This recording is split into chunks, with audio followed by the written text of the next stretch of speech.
So, Matt, today I got a knock on the door, and I went and answered the door, and some guy had come by, and he was asking for donations for the local swimming pool that they're building. Yeah. So I was like, okay, hang on. I closed the door. I went in, I came back out, and I handed him a glass of water. For a moment, I didn't think this was the joke. I thought you were telling me a story for the video. Nope. And then I kind of realized, this is the joke. Yeah, we're doing the joke.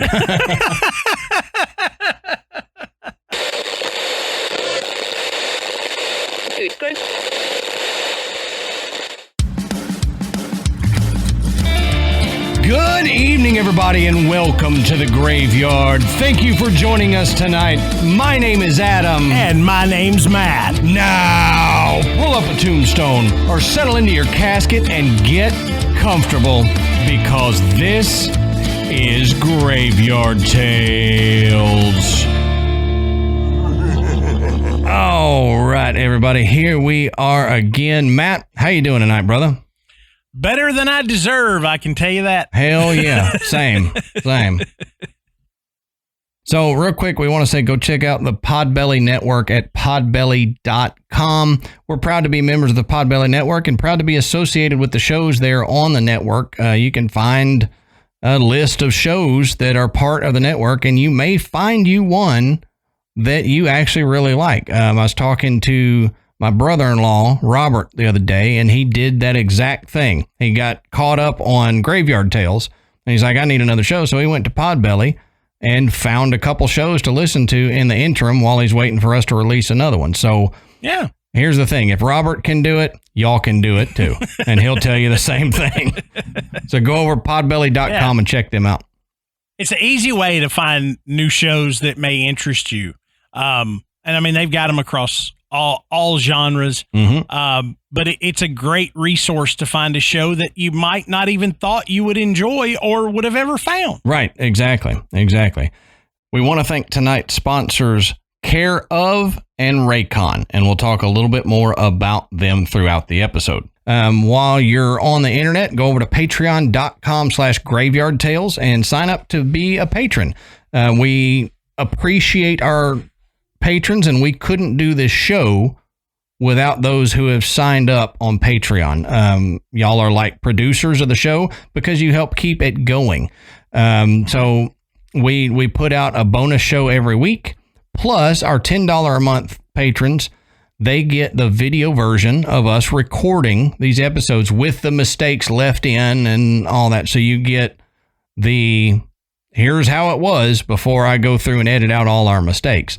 And the $5 a month members get the video versions of the bonus episodes. So go over there and check it out. Sign up to become a patron at patreon.com/graveyardtales.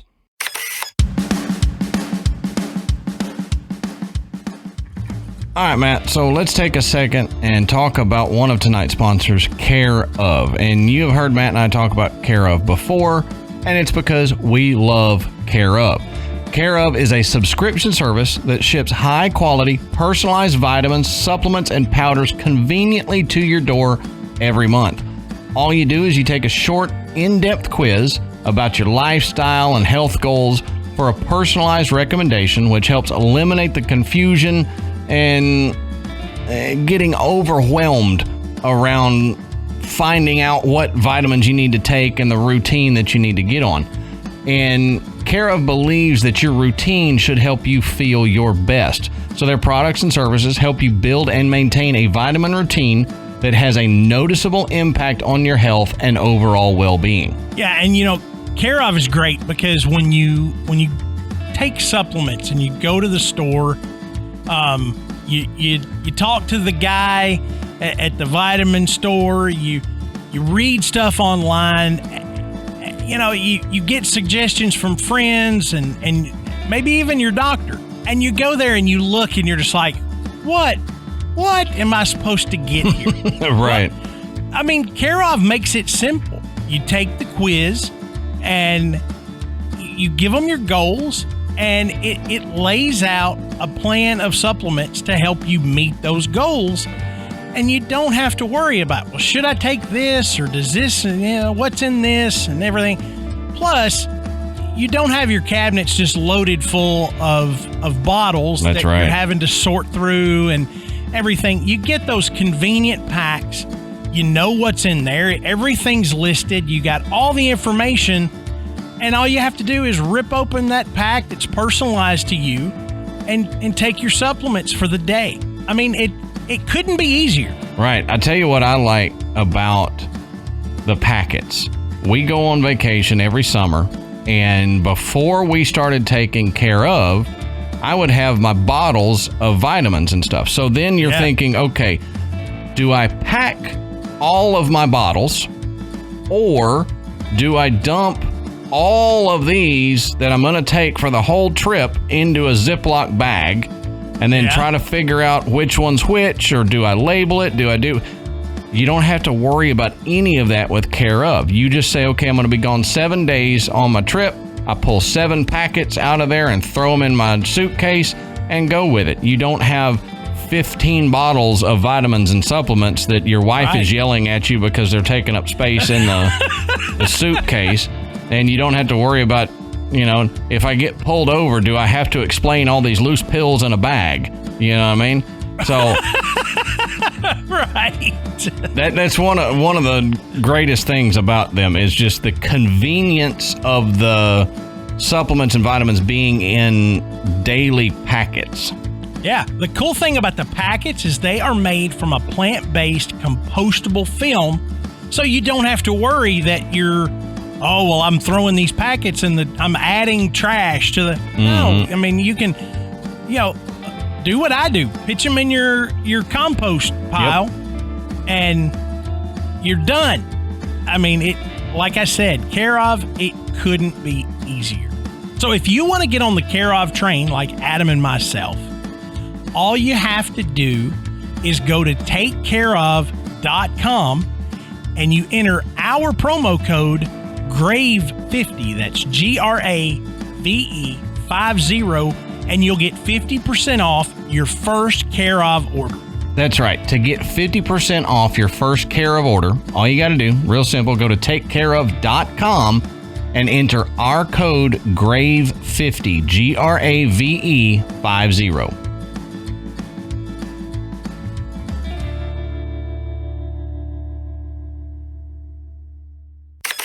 Matt, that's all I've got for tonight. So why don't you tell us, what are we talking about tonight, brother? Okay, so tonight we go across the pond. Across the pond? To London, England, where we're going to discuss another haunted cemetery. Mm-hmm.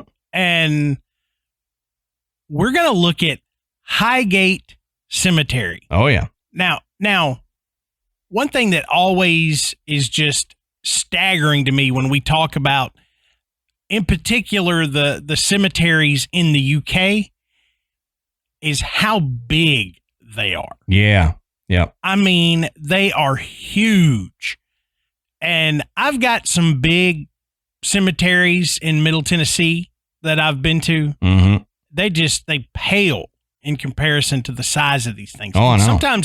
Sometimes just that size, it gives me that eerie feeling like you could get way the hell in here. Yeah, get lost in there. And be just totally isolated with nothing but a bunch of dead bodies laying around you. Yeah, right. It's kind of creepy just to think about that. Mm-hmm. But we're going to get into what some of the activity that reportedly has gone on in the cemetery, why people may think it's haunted. But as we always do, and especially with a cemetery, we need to take a look at the history. Oh, yeah. Because that's going to play heavily into what happens there. Certainly. So first, we want to say go check our sources. We always say that, but go down to the bottom of the show notes, check our sources.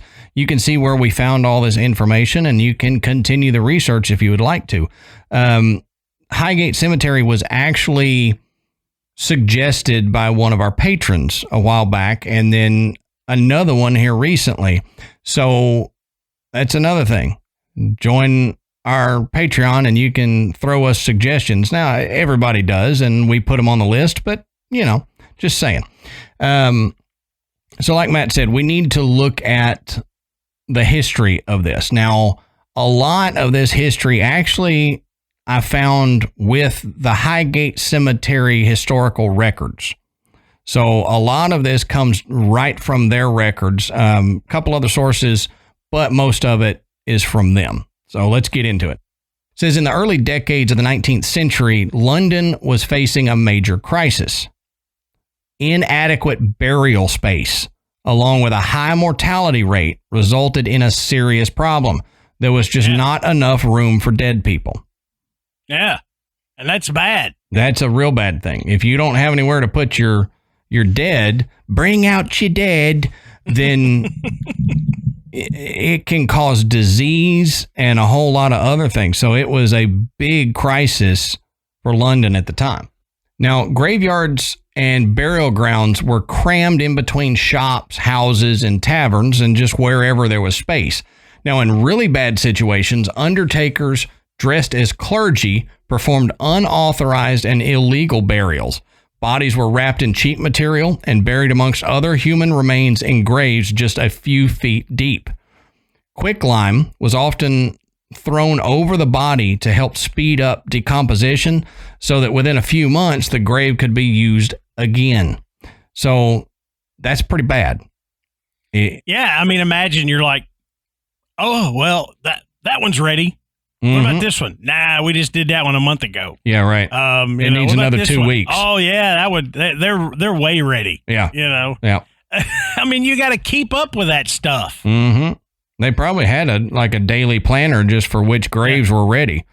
Yeah. A ledger. We buried somebody here 4 months ago. Yep. It's ready to go. They should be ready. It's like tables in a restaurant. Yeah. Mm-hmm. Now the smell from these disease-ridden burial places was terrible, they said. They were overcrowded, uncared for, and neglected. So it was getting to be dire straits there with the burial situation. Now, the cause of this situation was that in the early 1800s, London had a population of just 1 million people. In the following years, the population had increased rapidly and the number of deaths along with it. So very little new burial space had been put aside to cater for the growing numbers, and by the early 1830s, the authorities were stating that for public health reasons, something had to be done. So, and just saying, hey, nobody die for the next decade was not going to work. That's right. How about nobody die for the next few hours? Yeah, right. Try that. It's like, can't even do that. Mm-hmm. Now, Parliament passed a statute to the effect that 7 new private cemeteries should be opened in the countryside around the capital for the burial of London's dead. These cemeteries were Kensal Green, 1833, West Norwood, 1836, Highgate, 1839, Abney Park, 1840, Brompton, 1840, Nunhead, 1840, and Tower Hamlets, 1841. Nunhead sounds disappointing.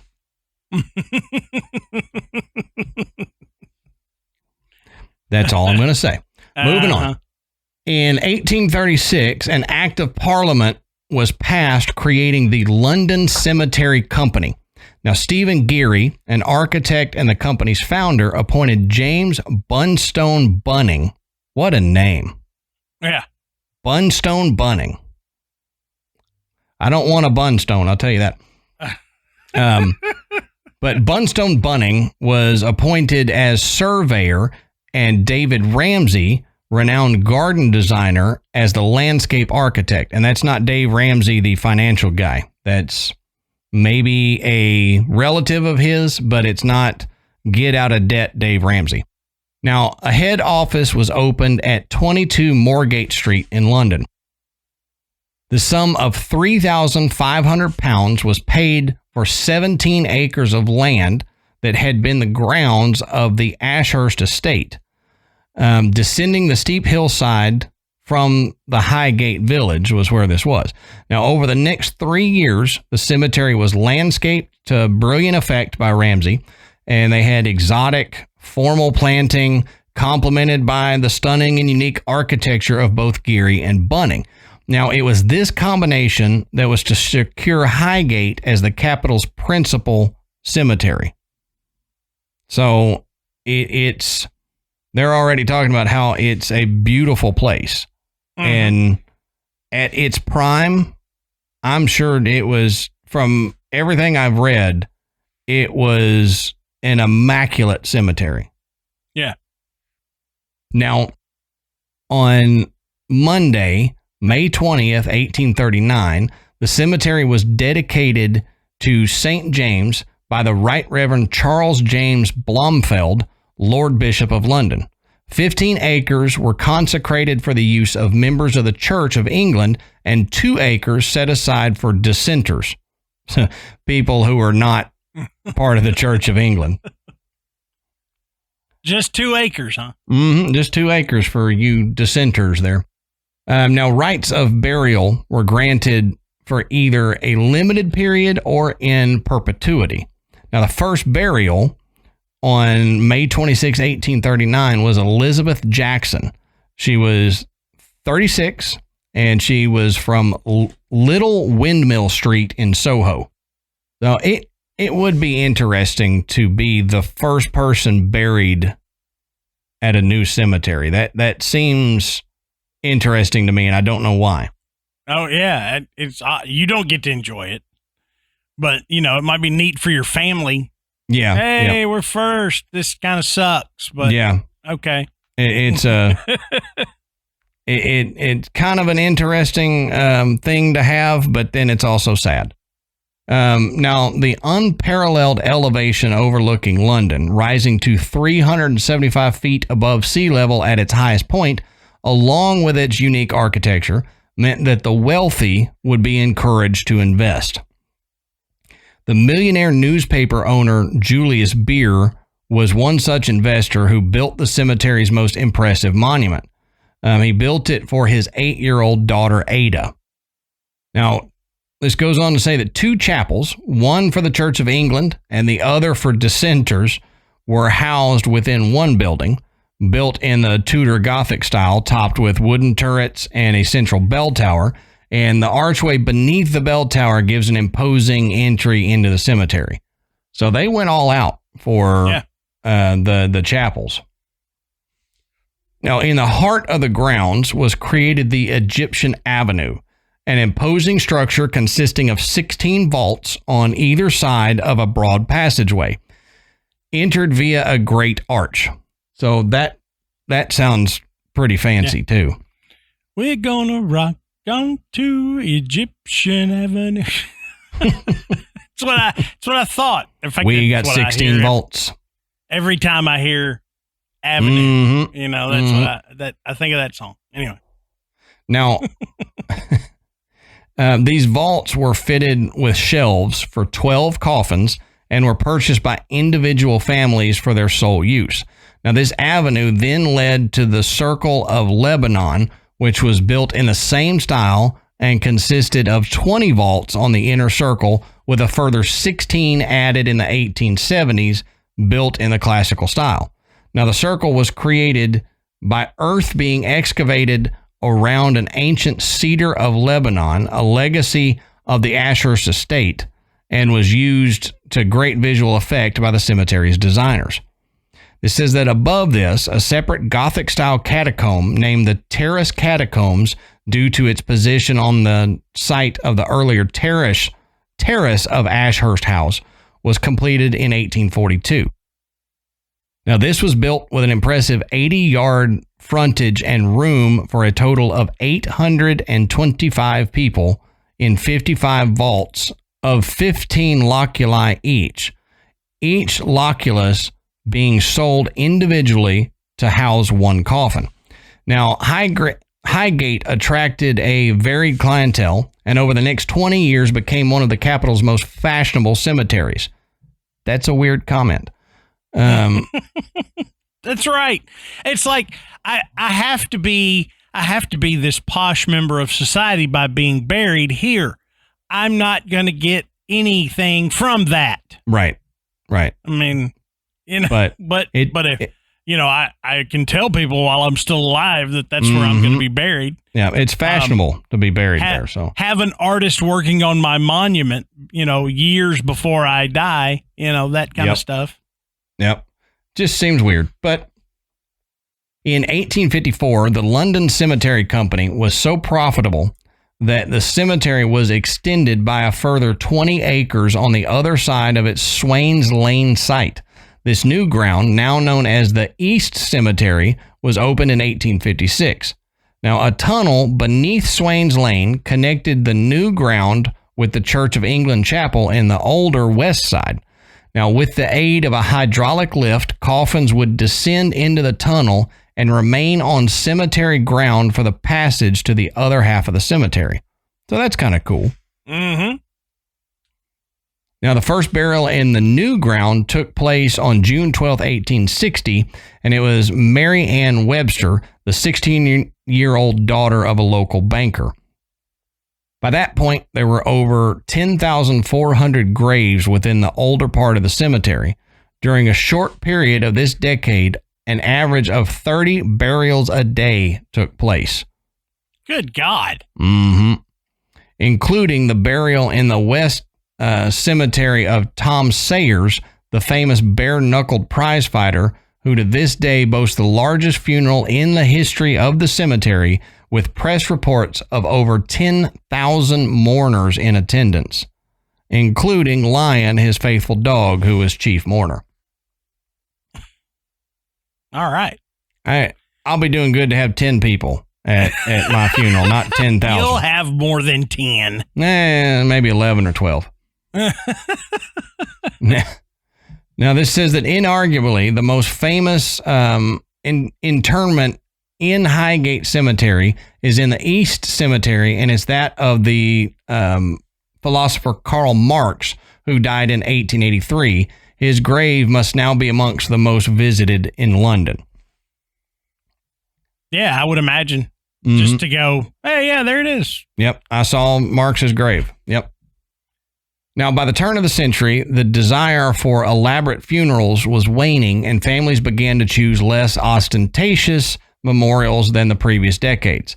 At the outbreak of the Great War, which is the World War, they call that the Great War in England, many of the cemetery's 40 or so gardeners and groundsmen were called up to fight. Despite this diminished workforce, the grounds continued to be kept in immaculate order, held under the strict authority of the superintendent. Although some wealthy families continued to purchase select rites of burial into the 1930s, Highgate Cemetery was passing into a long terminal decline, with less expensive and more common graves being the main option. Now, increasingly greater numbers of graves were abandoned as families died out or moved away, and maintenance became minimal. Now, in 1956, in an attempt to raise much-needed income, the cemetery sold off its stonemason's yard along with the superintendent's house. Now, the two chapels were also closed in the same year. The London Cemetery Company was finally declared bankrupt in 1960 and was absorbed into the larger United Cemetery Company, which for the next 15 years struggled to keep the cemetery afloat. Funds eventually ran out and the gates were closed. The cemetery faced a bleak and uncertain future, this says. Now, in 1975, the Friends of Highgate Cemetery was formed with an aim to, quote, promote the conservation of the cemetery in monuments and buildings, flora and fauna, for the benefit of the public as an environmental amenity, end quote.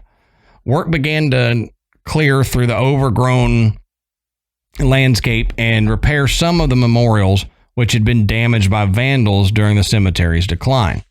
Since then, an increasing amount of restoration and conservation work has been carried out, and the Egyptian Avenue, Circle of Lebanon, and the Terrace Catacomb, along with over 70 other monuments, have now been listed by English Heritage, with over double that number having had expert attention and maintenance.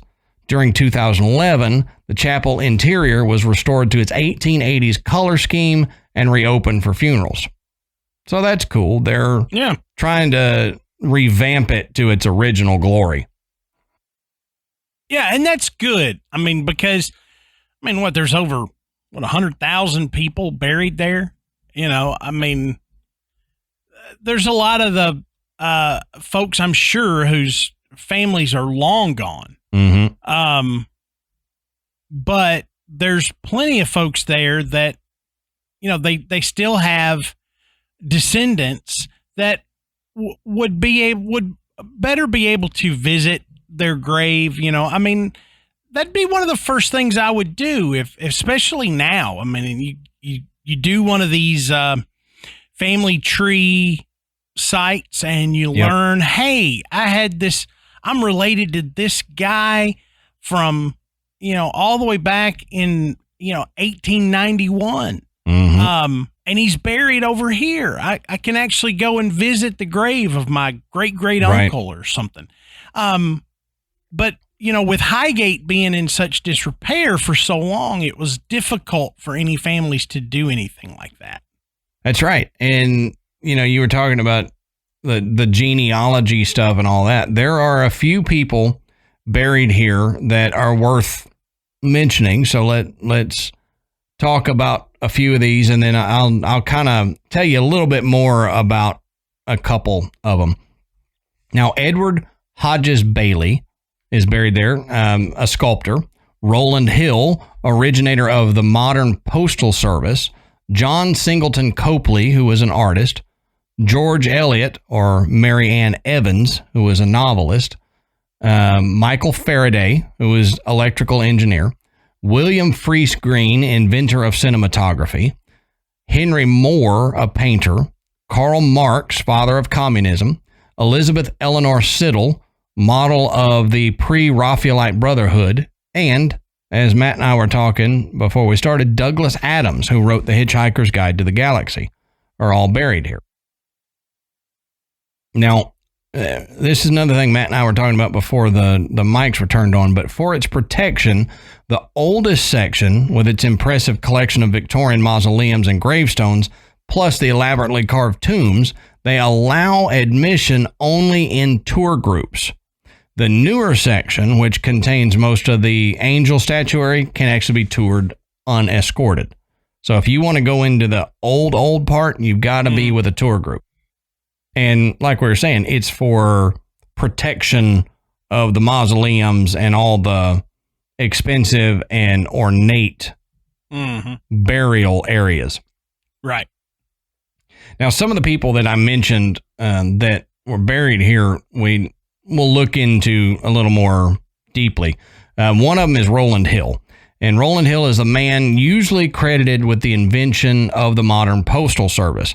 Hill was born at Kidderminster in what English names, man. Worcestershire, yeah. Like we say, Worcestershire sauce. Well, it's not. Right. It's not Worcestershire, England. I think it's actually like Worcester. Worcestershire. I don't know. No, I don't know. If you're from London, y'all pick on me how I say these all the time, but Worcestershire sauce. He was born there on the 3rd of December, 1795, and for a time he was a teacher. He published his most famous pamphlet, Post Office Reform, Its Importance and Practicability, in 1837, when he was 42 years old. Hill wrote in his reform plan about the need for pre-printed envelopes and adhesive postage stamps. He also called for a uniform low rate of 1 penny a letter to anywhere in the British Isles. Previously, postage had depended on distance and the number of sheets of paper. Now, 1 penny could send a letter anywhere in the country. So that's pretty important for sending. So, we still have a set rate for most things but it's kind of a mix now of the old way and his way. Yeah, I mean, you can still just put a postage stamp on a letter and you can get it where it needs to be. Unless you're sending overseas, and then it's a whole nother thing. Yeah. Now, George Eliot, who I mentioned, George Eliot was the pen name of the English female novelist Mary Ann Evans. Mary was born on November 22nd, 1819, on a farm near Nuneaton in Warwickshire. She used many of her real-life experiences in her books, which she wrote under a man's name in order to improve her chances of publication. Yeah, it worked. It did. Now, the last one we'll talk about is Michael Faraday. And you may know that name from the Faraday cage, but Michael Faraday was a British engineer who contributed to the modern understanding of electromagnetism and invented the Bunsen burner. Michael was born on September 22nd, 1791, near the Elephant and Castle in London. At 14, he was apprenticed as a bookbinder, and during his 7-year apprenticeship developed an interest in science. After he sent Humphrey Davy a sample of notes that he had made, Davy employed Faraday as his assistant. In a class-ridden society, Faraday was not considered to be a gentleman, and it is said that Davy's wife refused to treat him as an equal and would not associate with him socially. Well, Faraday's greatest work was with electricity. In 1821, he built 2 devices to produce what he called electromagnetic rotation. The resulting electric generator used magnets to generate electricity. These experiments and inventions formed the foundation of modern electromagnetic technology.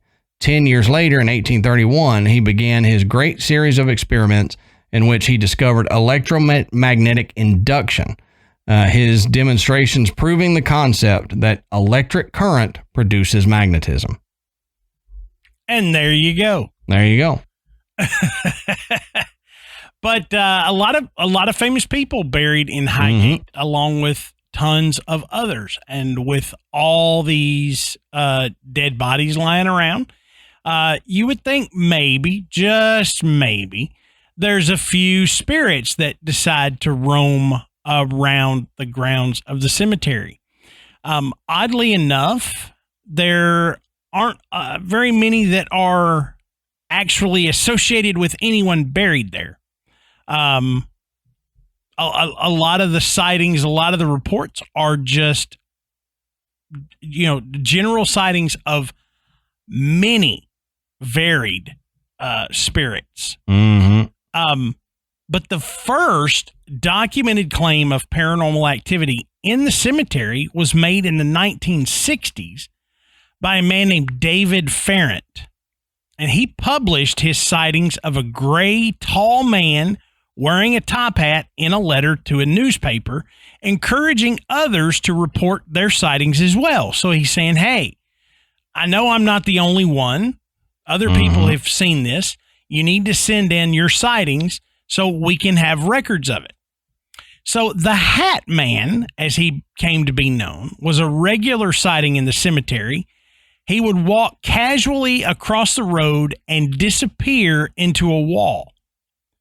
Now, some people reported that when the Hat Man appeared, he was accompanied by the sounds of mournful church bells. Oh, I mean, that's kind of weird. That is, yeah. While many people claim to have seen things, very few of the supposed sightings matched Terrence's description, which suggests that they weren't all just copycats. So Farrant had already published his sighting. They didn't just get a flood of letters of people seeing the exact same thing. Now, as the number of these reports grew, so did the drama surrounding the encounters. The local newspaper, Highgate Express and Hampstead, started receiving letters from frightened individuals who went through various ghostly encounters. Now, one man wrote that his car broke down near the cemetery and he was terrified to have seen an apparition with red glowing eyes staring at him through the cemetery gates. That's weird. Yeah. So your car breaks down. That's the last thing you want to see. Yeah, right. Oh, crap. Something's staring at me through out of this cemetery. Get me the hell out of here. Right at night. My wife canceled our AAA.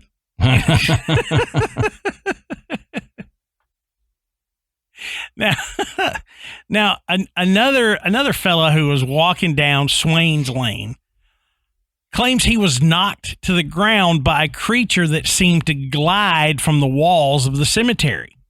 He wasn't even in the cemetery. He was just going down the road. He just got a little too close. Yeah, right. Something said, "Whoop, got you." Yep, and almost like guilt by association. You just happen to be there, and you got yourself in trouble. Now, the man claimed that as approaching car headlights shone on this creature, it vanished into thin air. I just don't like how he calls it a creature. Well, it feels depends weird on what you read. So even in the report, he bounces back and forth between the man and the creature and everything, but it sounds more like a human form. Like a humanoid something. Yeah. And, even ghosts need a little bit of exercise. There have been reports of a ghostly bicyclist that's working his way up a steep incline. You know what? If I'm pedaling a bike up a steep hill in a cemetery, yeah, I'm probably dead. Yeah, right. Right. Or will be shortly if I'm pedaling up an incline. The fact is, that's one of those things you're never going to see me do. Yeah, since I got my driver's license, I'm not pedaling up a steep incline. But this was reported by a young mother who apparently it absolutely terrified to see this ghostly bicycle. So it makes me wonder, was the bicycle a ghost too? Or was the bicycle legit and then there was a ghost riding it? It's a big difference. You make a valid point. Did the bicycle die? Is it a spirit bike, or did they have enough energy to confiscate a real bike? Yeah. Hey, my Schwinn just got stolen by a ghost. Yeah, it rode off by itself. I don't know what happened. Hey, there goes my bike. And it's gone. Okay. Can you describe the thief? Well, you can see right through him. Yeah, pretty much invisible. They went, ooh, when I yelled at them. Now, there are also reports of a mad old woman with crazy hair that flows behind her as she runs through the cemetery. And some visitors to the cemetery have actually reported encountering a wild-looking woman who hurries past them. But as she goes by, she can be heard mumbling about people getting in her way. So as the ghost story goes, she is the spirit of a woman who roams the cemetery looking for her children, who she murdered. Oh, great. Yeah. That's like, but apparently she moves pretty quick. Yeah. That's like the English version of La Llorona. Yeah. Yeah. And murdered the kids and then in the afterlife is trying to find them again. Yeah. So, I mean, I don't know that there's any violence associated with her other than she's crazy or seems to be. Yeah. Now, visitors and locals alike have reported seeing a hooded figure who stares into the distance, seemingly unaware that he's being seen at all. That is until you try to get too close. It's said that as you reach the apparition, it vanishes only to reappear a few feet away, continuing to stare off into nothing. So, as you get close, it vanishes, but then you realize it vanished and just it's like it just made a leap a little bit further away from you. It doesn't really register that you're there, but it just you can't get close to it or it just moves away from you. That's weird. And Adam, what would a haunted cemetery be without a woman in white? You know, you can't have a haunted cemetery or a haunted hotel without a woman in something. That's a valid point. Yeah, at Highgate, it just happens to be a woman in white. There are reports of a woman in white seen kneeling at a grave. Not a specific grave necessarily, but just at a graveside. You know, people have seen the apparition of a woman kneeling. Others have reported hearing the wail of a banshee, while other visitors have seen spectral faces appear right before them. People have also claimed that they have been physically attacked by unseen hands, and others have reported seeing a nun that appears to float through the graveyard. Yeah. It's the floating nun. It's Sally Field. Yeah. She is in a Highgate Cemetery floating around, scaring the bejesus out of people. It seems like she's in the wrong cemetery because there's a nun head cemetery. Right. So is she's in the wrong one. Is she headless and her head's over in the nun head cemetery? Like, is that how it works? It's a headless nun. How would you know if she was a nun if she didn't have a head? I guess by her habits. Like a big yeah. Bazinga. Didn't plan that one. Thank you, Matt. Good setup. Yeah, just put him right up there. I set him up, he knocks him down. Sorry, y'all. I'm getting a giggle out of my own joke there. But if this wasn't enough to make you think twice about going in those cemetery gates, there were also cases of exploding coffins. Oh, geez. Exploding coffins. But this isn't as much paranormal as it is weird. But according to historians, burial vaults were lined with lead, which trapped the gases that were expelled by decomposing corpses. Yeah. Now, as the pressure built, the coffins would explode open. Now, it's a fairly scientific explanation to something that probably scared the living crap out of people. Oh, yeah. You know, but, you know, I mean, just picture it. You're standing there, you're visiting, you know, Great Aunt Sally, and then all of a sudden, boom, you know, coffin just explodes. Coffin explodes, an arm flops out. Yeah. But what's cool is how they dealt with the issue. Pipes were placed into the vaults to allow gas to escape. And then they would ignite the gases, essentially creating a dead guy Bunsen burner. That's wild. You know. So, is that where Faraday got the idea? I was going to say, if Faraday's grave didn't have this, then they missed the boat entirely. Oh, yeah. You know? Oh, yeah. Faraday was probably visiting a relative, and he's like, this gives me an idea. That's right. Well, if we can light this pipe with the gas is coming out, what else could we do? But yeah, that's pretty. I thought, well, if you just venom, then that's okay. Yeah. You know, but they took it a step further and said, no, we'll ignite them. You know, so they got these little blue flames. What's that saying? Go big or go home? That's right. We're going to do it up. You know, on Guy Fawkes Day or whatever, they shoot fireworks out of them. No, it's your Boxing Day. I would be concerned with the flames traveling back in and actually burning the clothing or whatever that's still in the vault there. Like I don't know why that would be a better option than just venting. It doesn't make any sense to me. It's cool, but it just doesn't make any sense to me. Okay, so probably the most common story from Highgate Cemetery is that of the Highgate vampire. Now, the story says that the body of an eccentric medieval nobleman who reportedly practiced black magic was brought from Romania to London in the 1700s by his followers. The followers purchased a house in Highgate and buried the nobleman in the backyard. Okay. Now, this property would eventually become a part of Highgate Cemetery. So this guy wasn't buried in the cemetery. He was already buried in the yard of his house, and that property became a part of the cemetery. So he, in essence, was, buried there long before it was actually a cemetery. Yeah, yeah. And there really were no problems until, according to author Sean Manchester, Satanists performed rituals in the graveyard that brought the vampire back. Oh, geez.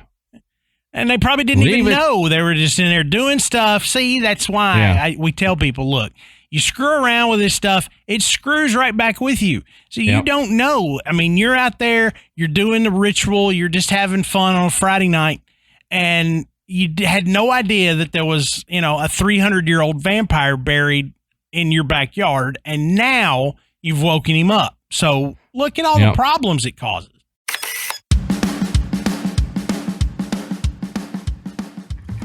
Adam, you're a lot like me. We have similar tastes in music.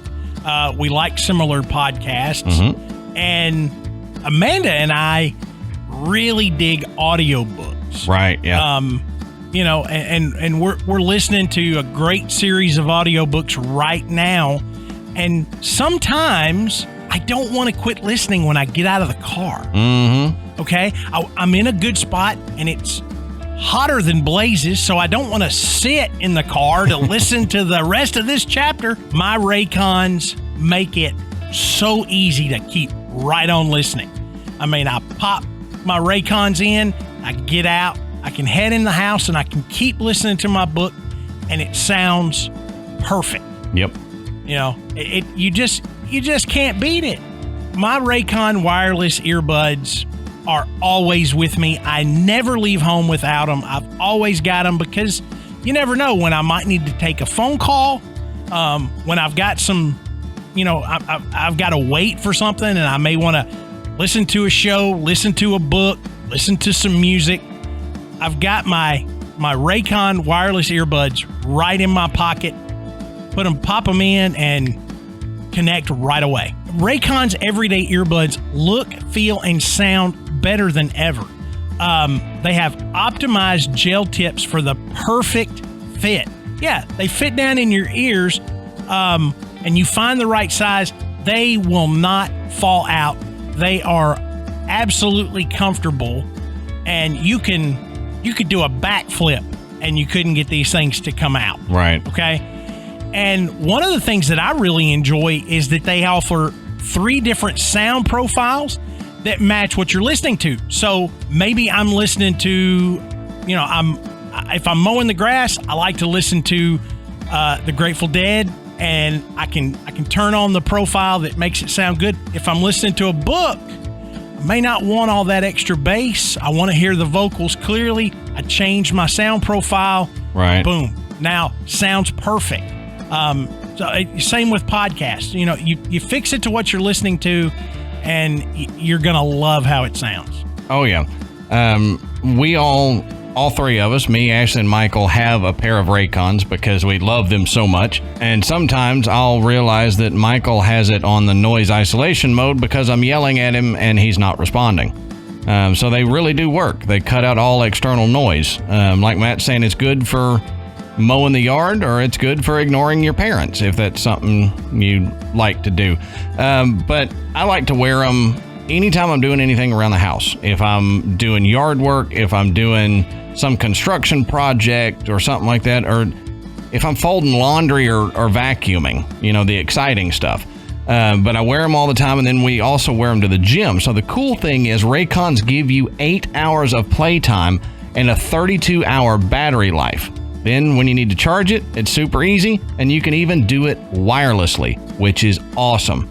I mean, just lay it on a charging pad. That's amazing. But I will be able to listen to them at the house, and then I'll plug them in shortly before we go to the gym, or heck, I even just drop the earbud in the case, and it'll recharge the earbud quickly, so I can recharge my earbuds between getting ready for the gym and getting to the gym. And then they don't ever fall out, like Matt was saying. And no matter what I'm doing, if I'm running on the treadmill, if I'm lifting weights, Nothing. They don't ever fall out. They fit perfectly. You kind of forget they're in. I know I do a lot. I'll have them in, and Ashley will be talking to me. I'll have one in, and she'll be talking to me, and I'll forget that one's in. And she's like, "Are you listening to me?" And I'm like, "Yeah, why?" She's like, "You got your earbud in." Oh, I didn't even realize it was in. I promise you're not going to be disappointed with the price, the quality, the ease, everything of Raycon everyday earbuds. That's right. And you get the same quality audio as other premium audio brands, but at half the price. And that's one of the biggest selling points for Raycon is their price. So if you're sitting here thinking, I want to get a hold of some of these Raycons and I want to get on that Raycon life, you can do that. All you got to do is go to buyraycon.com. That's BUYRAYCON.com/tales, TALES, and you can get 15% off your Raycon order. Just go to buyraycon.com. That's BUYRAYCON.com/tales, and you can get 15% off of your Raycon order. That's buyraycon.com/tales for 15% off.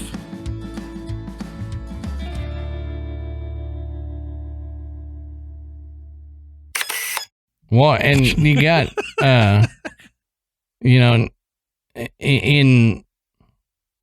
we've discussed it in other episodes, but you got people that will perform ritual ceremonies or something, like you said, to have fun.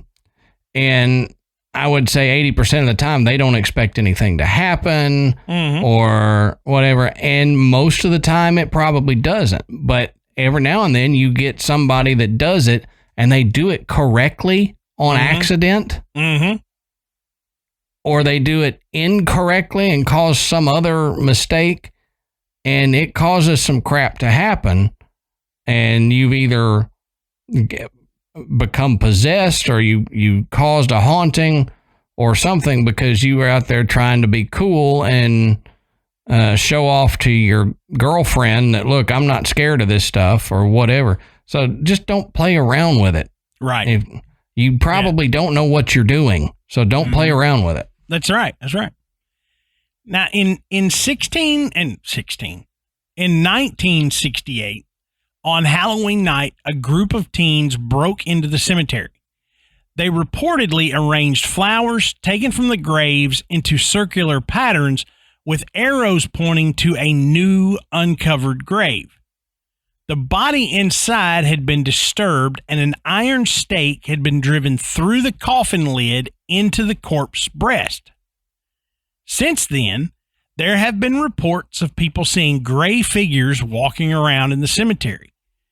The people making the reports were notably well-respected community members, so it was unlikely any of the members of this group of kids. It wasn't people drinking or on drugs or anything. These were people, that were well known in the community. So they had a little bit to lose by saying, hey, we're seeing some weird hooded figures walking around in the cemetery. Now, those who supposedly saw the vampire described him as very tall, dark, and that he floated smoothly across the grounds. The air would grow cold when he was nearby, and clocks and watches would stop. Animals are also frightened of him, and the vampire was suspected of several incidents of foxes being found drained of blood in the cemetery. And at least it's foxes and not like neighbors.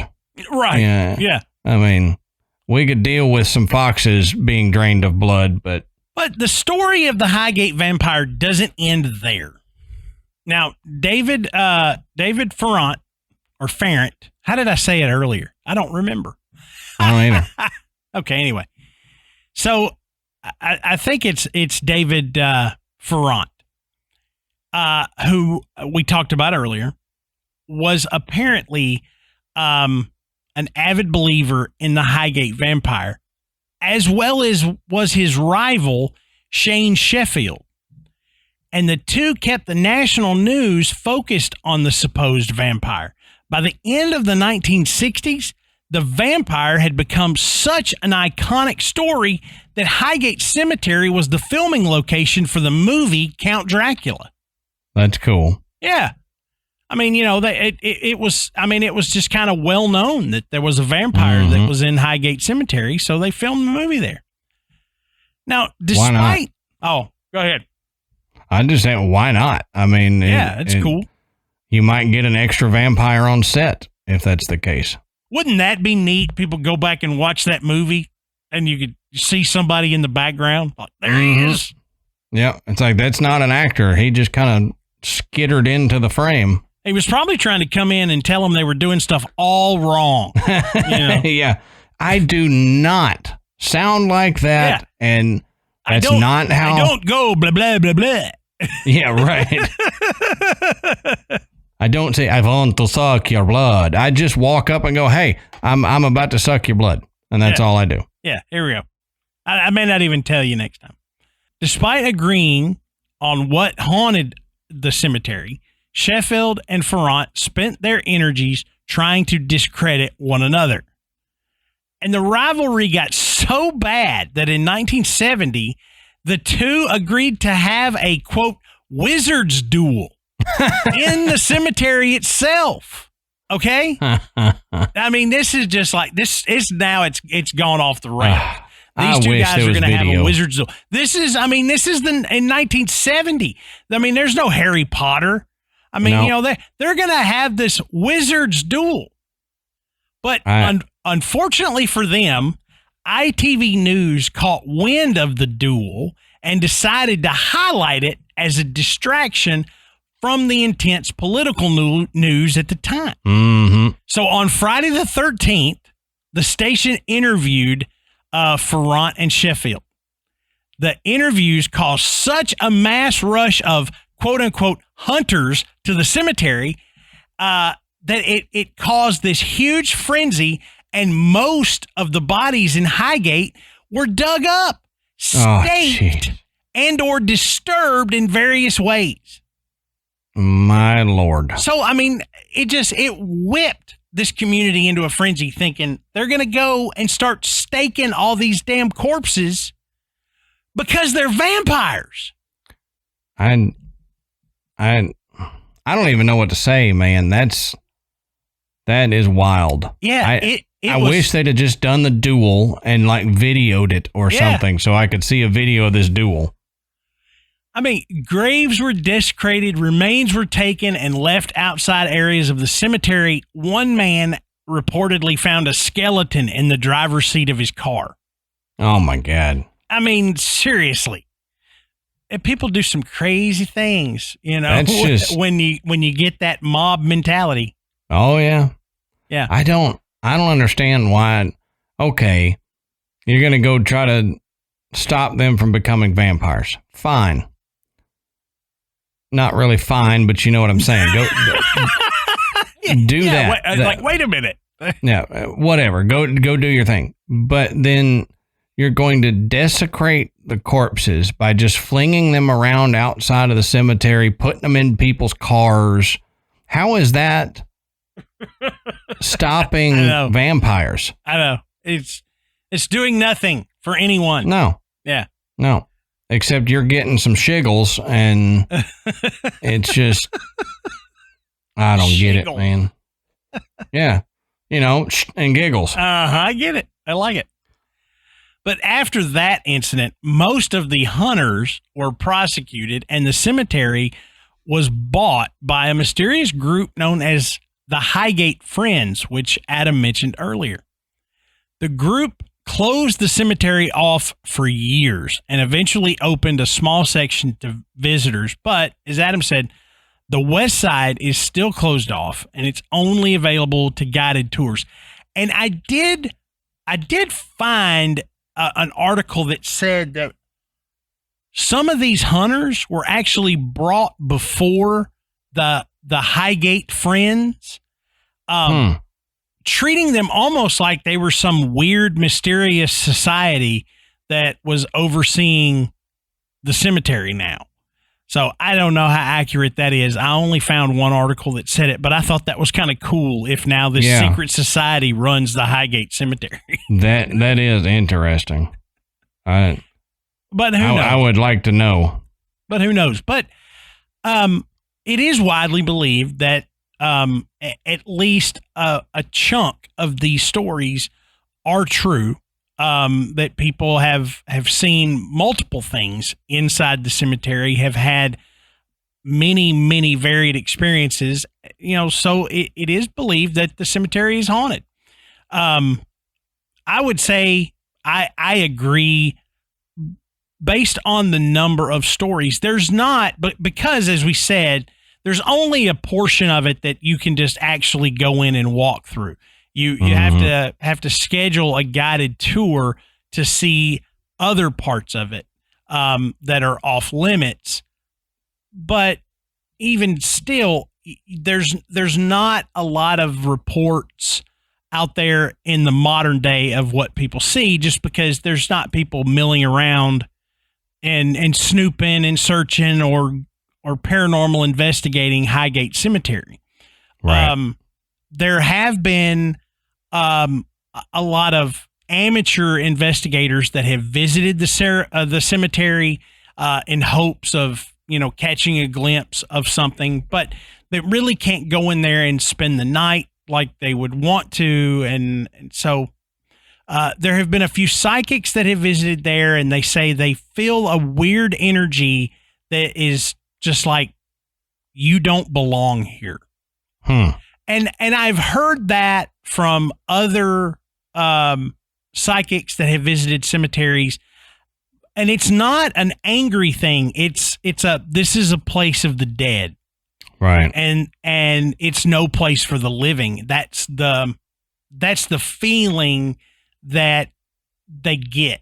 We've talked about how psychic abilities work sometimes, and it's not a verbal thing. It's just you get that feeling as if maybe it was said to you, because you're feeling the energy, you're feeling the emotion that's there, because you're sensitive to it. And it's kind of like them just saying, look, respect us, quit dabbling and picking around and trying to communicate with us and everything. Like you said, this is a place of the dead. You quit performing your experiments here and move on. Yeah. But all in all, like I said, we're talking about a huge cemetery, and it's spooky in and of itself. When you look at some of the architecture, it is very beautiful, but it's also at the same time very ominous. So it does kind of give you that feel and of, man, if there was going to be a haunted cemetery, Highgate would be it. Mm-hmm. But a very cool place, and I'm curious if any of our listeners in the UK have visited Highgate Cemetery or have been close enough to it to have at least seen it. Maybe live near it. Yeah. So, if you do or if you have, let us know.